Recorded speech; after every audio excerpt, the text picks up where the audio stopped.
দেখো বন্ধুরা, আমি আজ গাছ থেকে একদম টাটকা ঢ্যাঁড়স তুলে তোমাদের রান্না করে দেখাবো। টাটকা সবজির স্বাদ তো একদমই আলাদা। দেখো খুব কচি কচি ঢ্যাঁড়সগুলো আমি এবার ভালো করে ধুয়ে নেব।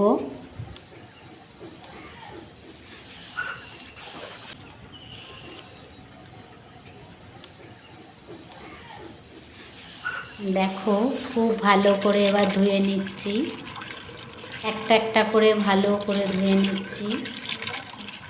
এবার কেটেও নেব।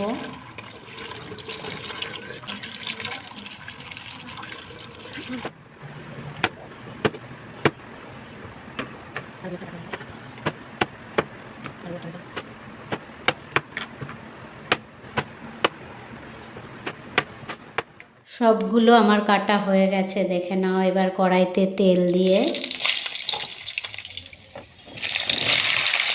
সামান্য ফোড়ন দিলাম, দিয়ে এবার খুব ভালো করে ভেজে নেব। দিয়ে কাশ্মীরি লঙ্কার গুঁড়ো, নুন, হলুদ, একটু চিনি দিয়ে খুব ভালো করে ভেজে নেব।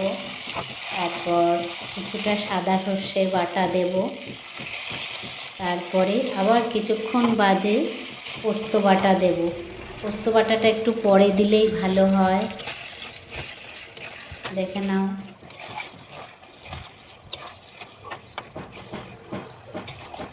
দুটো কাঁচা লঙ্কা চিড়ে দিলাম। এবার একটু শুকনো শুকনো করব, পরে কাঁচা পোস্ত উপর দিয়ে ছড়িয়ে দিলাম। একদম রেডি।